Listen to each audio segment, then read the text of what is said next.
शैलाभदेहं धनजबन कृशानं ज्ञानिनां ग्रगण्यं सकलगुणनिधानं वानराणामधीशं रघुपति प्रिय भक्तं मातुजातं नमामि। श्रीचन्द्रदेवं शिवमादतीयं भस्मावलेतं शशशोभ्रवर्णं पद्मासनस्थं सुखदं यतीन्द्रियं वाकाय चेते सततं भजे। बोलो जगत गुरु श्री कृष्ण वासुदेव की जय हो।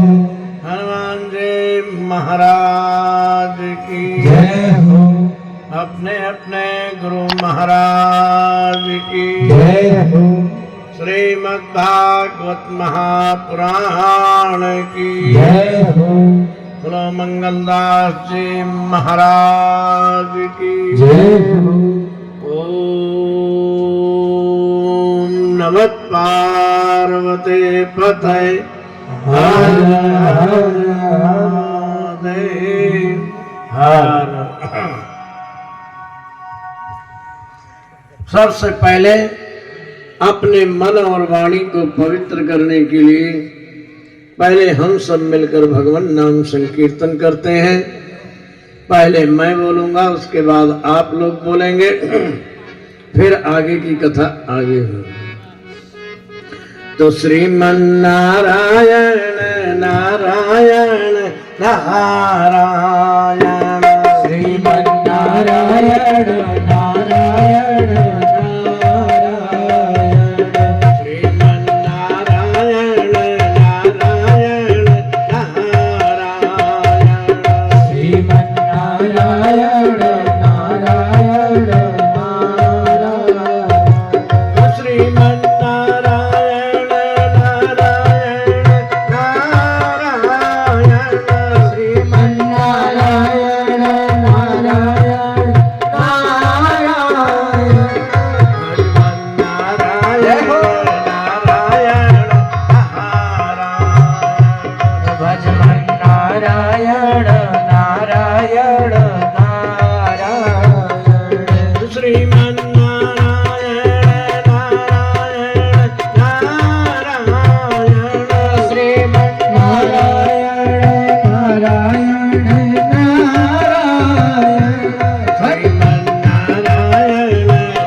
नारायण नारायण नारायण भगवान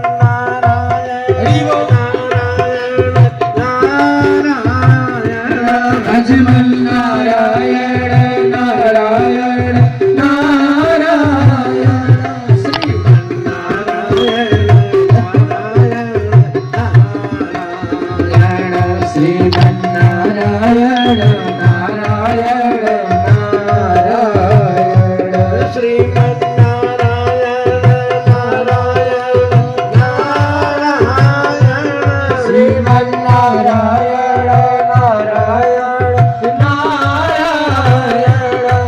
भगवान नारायण नारायण नारायण श्रीमन नारायण नारायण नारायण नारायण नारायण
बोलो सच्चिदानंद भगवान की जय हो। पूजनीय संत महात्माओं, आदरणीय माताओं, बहनों एवं भाइयों, बड़े सौभाग्य की बात है मंगलदास जी महाराज के धूने के प्रांगण में मंगलदास जी महाराज की पुण्यतिथि के उपलक्ष्य में हर वर्ष की भांति इस वर्ष भी श्रीमद् भागवत ज्ञान यज्ञ का आयोजन रखा गया। कर्दम ऋषि के यहाँ भगवान का साक्षात अवतार कपिल देव जी महाराज के नाम से हुआ। भगवान में प्रेम, भगवान के प्रति जो भी कर्म किया जाए वो भक्ति योग में ही आता है।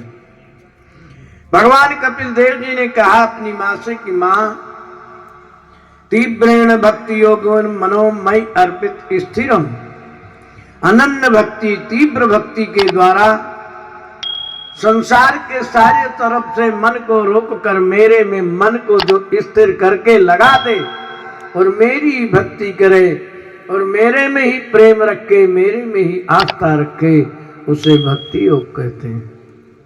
तो इससे जीव अपना कल्याण कर सकता है। फिर अपनी मां के प्रश्नों को उत्तर देते हुए कपिल देव जी महाराज ने फिर सांख्य योग का उपदेश दिया। पहला उपदेश क्या दिया? भक्ति योग का। दूसरा उपदेश दिया है सांख्य योग का। सांख्य योग यानी ज्ञान योग। कई संत महात्मा भक्तजन कोई भक्ति के द्वारा, कोई ज्ञान के द्वारा, कोई तप के द्वारा, कोई दान के द्वारा, कोई यज्ञ के द्वारा अनेक प्रकार से भगवान की उपासना करके भगवान की प्राप्ति करके अपनी मुक्ति का उपाय करता है।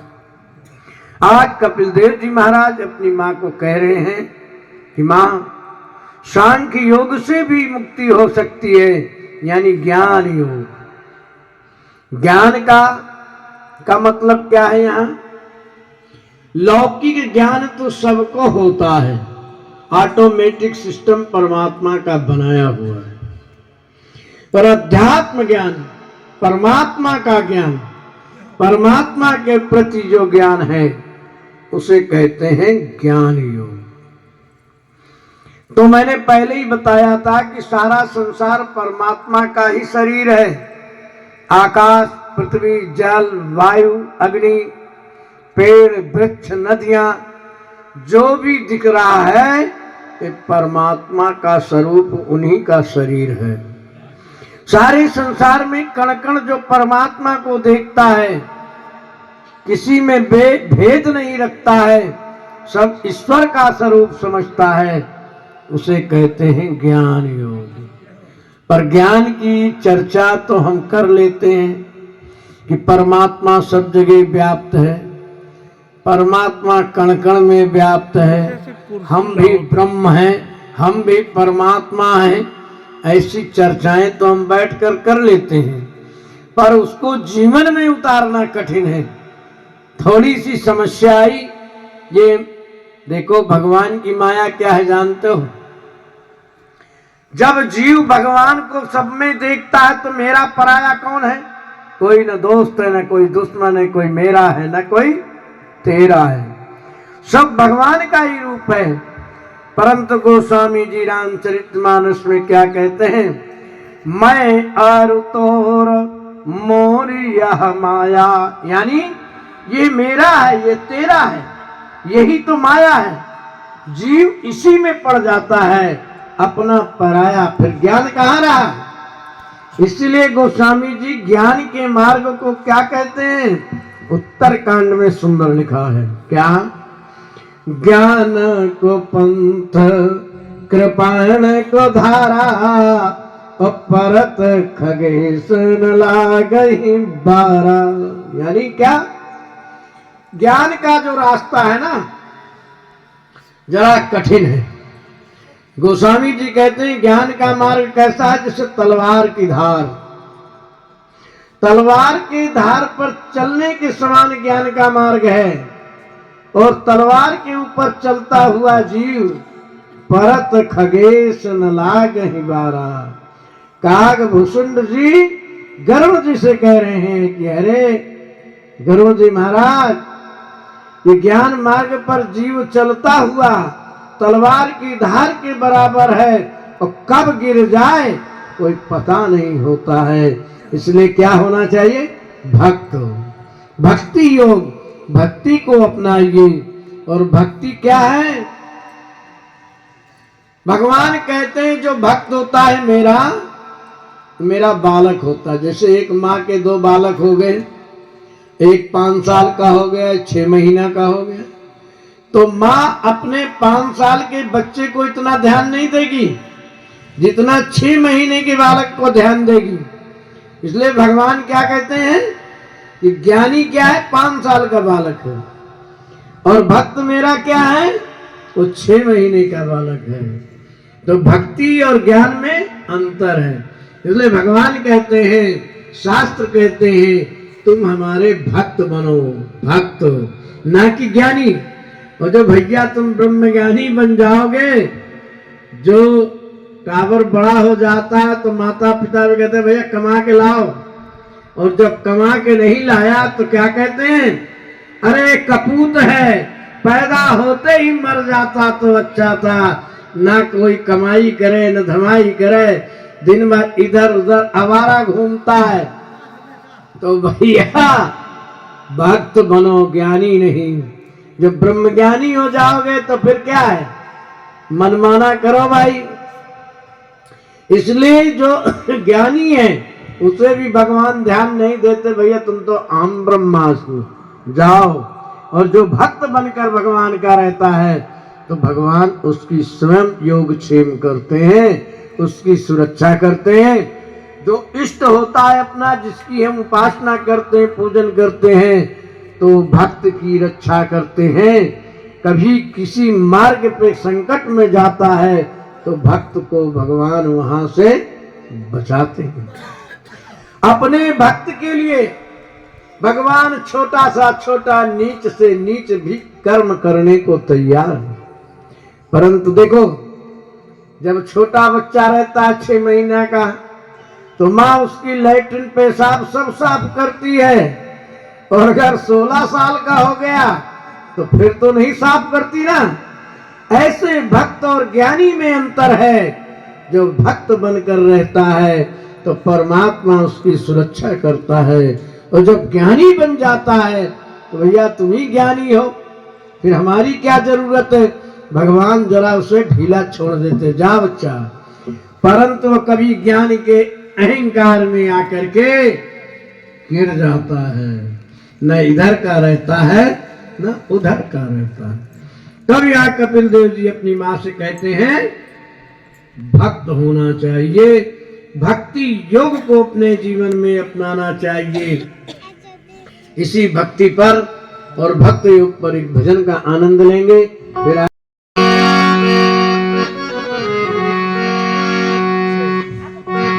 चली जा रही है उम्र धीरे धीरे,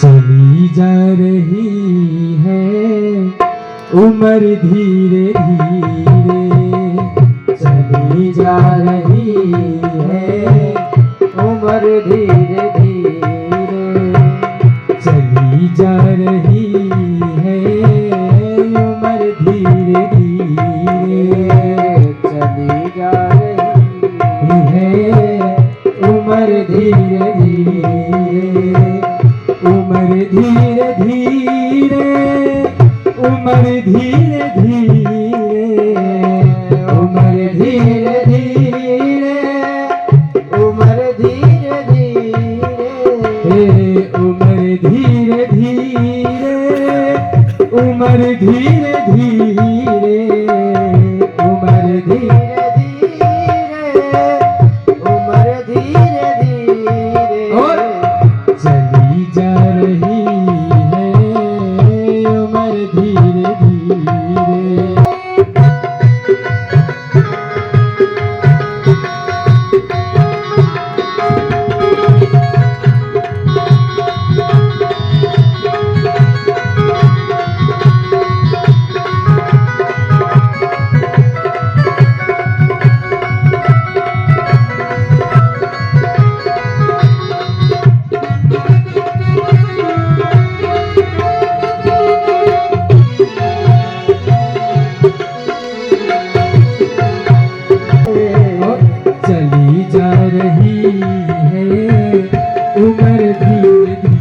धीरे चली जा रही है उम्र धीरे धीरे बुढ़ापे का होगा भैया असर धीरे धीरे बुढ़ापे का होगा भैया असर धीरे धीरे उम्र धीरे धीरे दुखेगी तुम्हारी कमर धीरे धीरे चली जा रही है उम्र धीरे धीरे चली जा रही है उम्र धीरे धीरे उम्र धीरे धीरे उम्र धीरे धीरे उम्र धीरे धीरे उम्र धीरे धीरे चली जा रही है उम्र धीरे धीरे चली जा रही है उम्र धीरे धीरे उम्र धीरे धीरे उम्र धीरे धीरे योग का उपदेश दिया। उसके बाद मां देवहूति ने कपिल देव जी से पूछा, महाराज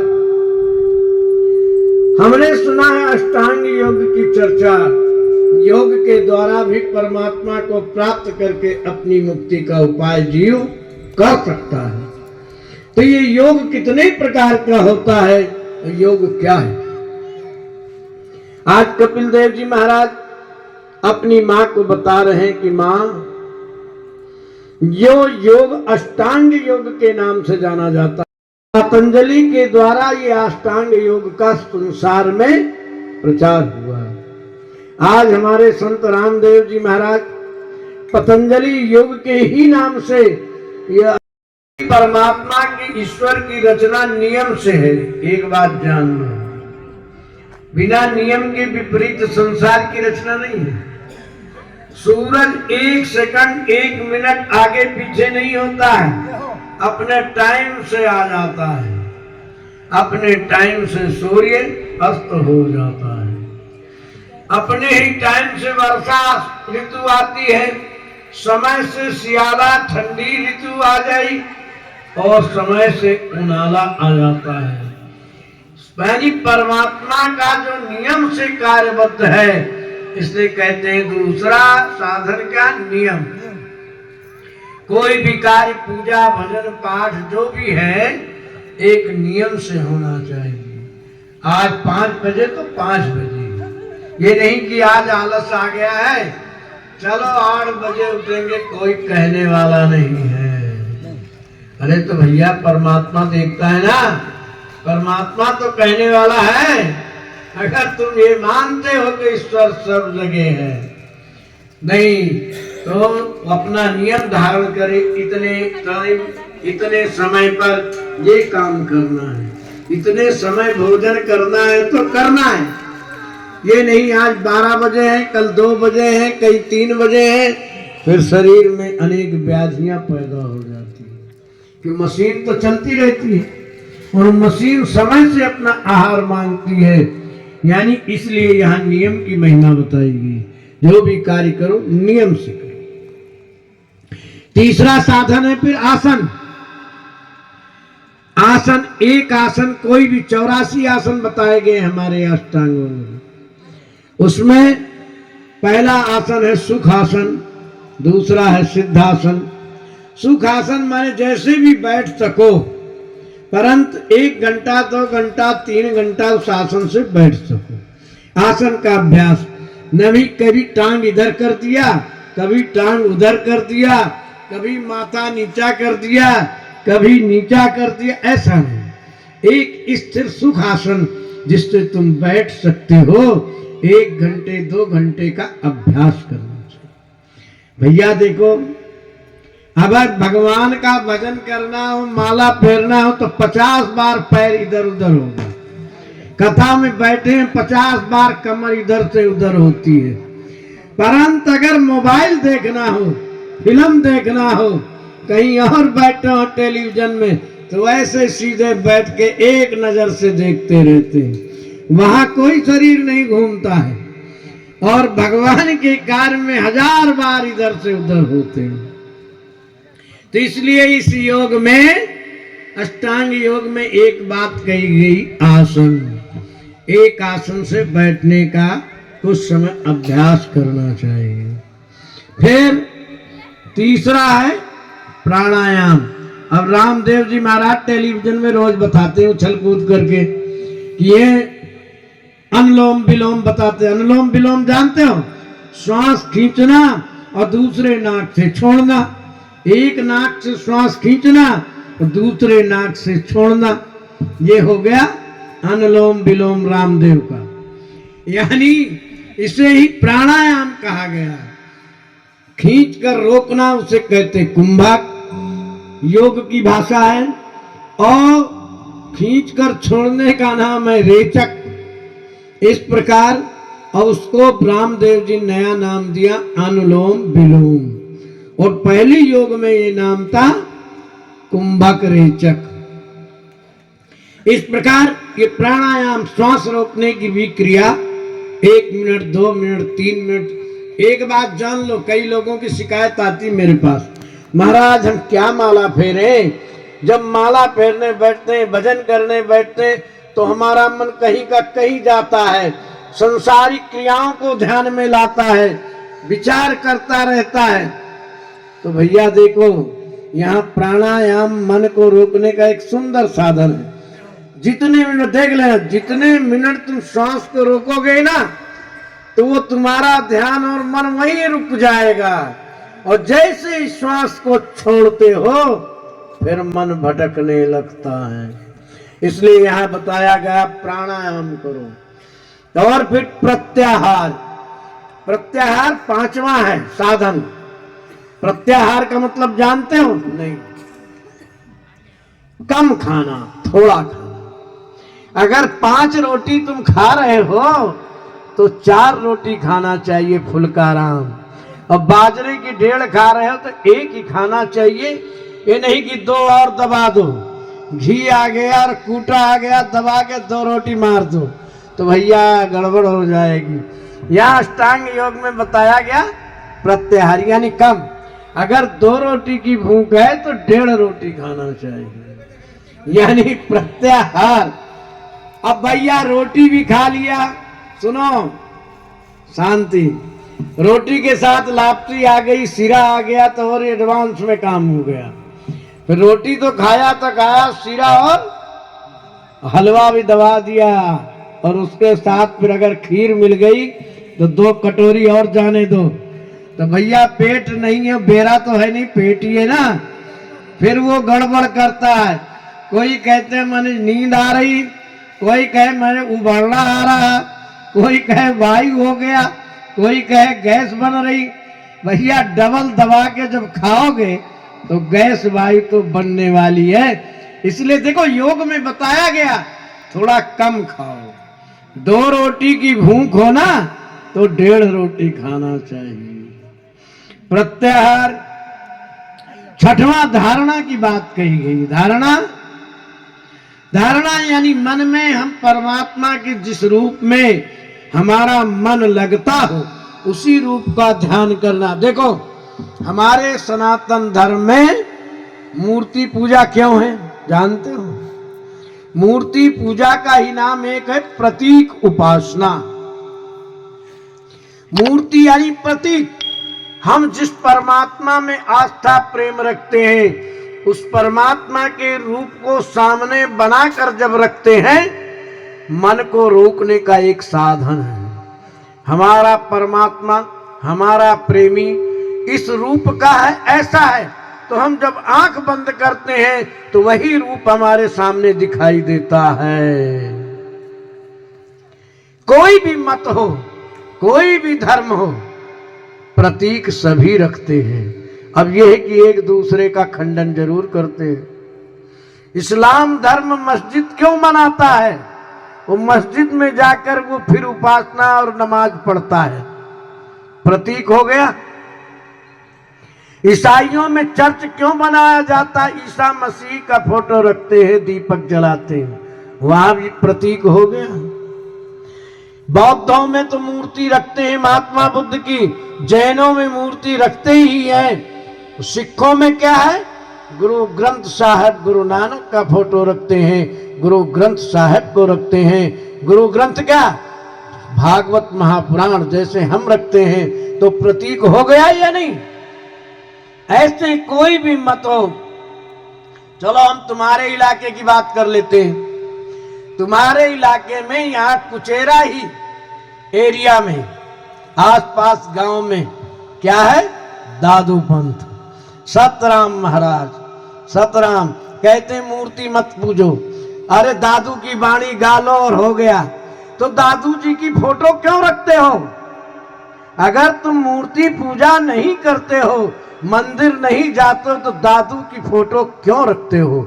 अगर दादू जी की फोटो तुमने रखा तो प्रतीक उपासना हो गई या नहीं हो गई?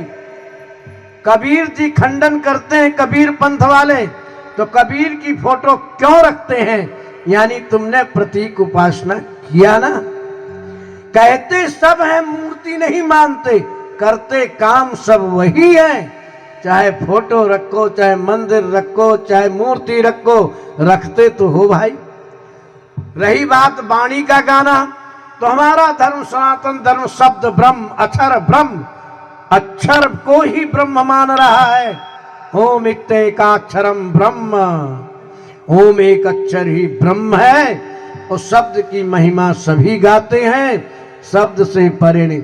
दादू जी वही की दादू की वाणी, दरियाओं की वाणी बोलते हो, वही कबीर की वाणी बोलते हो। तो शब्द हम भी महापुराण, भागवत, रामचरितमानस, रामायण, गीता आदि शब्द की ही बात करता है ना। यानी करते कर्म हम वही हैं। घूम के कान इधर से पकड़ो और चाहे कान उधर से पकड़ो। अभी बड़े बड़े निर्गुणवादी, राम सनेही दरियाव पंथ का, दरियाव महाराज का चलाया हुआ राम सनेही संप्रदाय, दादू जी का चलाया हुआ दादू पंथ है। आज वो सब सगुण उपासना, कोई भागवत कथा कर रहे हैं, कोई रामायण कर रहे हैं। जब तुम सगुण मूर्ति पूजा नहीं करते हो, तो रामचरितमानस भागवत की कथा क्यों करते हो? यानी सगुण मूर्ति को तुमने माना, लोगों को भटकाने का काम है। यानी प्रतीक रखने का अर्थ क्या है जान गए? मन को रोकने का एक साधन है। मन को रोकने का परमात्मा हमारा ऐसा है, हमारा इष्ट ऐसा है, उसमें मन को लगाने का एक एक साधन है। इस प्रकार सज्जनों, यहाँ पर धारणा ध्यान की बात की गई, फिर समाधि में जाता है जी। समाधि का मतलब भगवान में और अपने मन को भगवान में एक कर देना, उसके सिवा कुछ दिखाई नहीं पड़ना, उसे कहते हैं समाधि। थैंक्स भगत। यदि आप पहली बार हैं मेरे चैनल पर, तो चैनल को अवश्य ही सब्सक्राइब करिएगा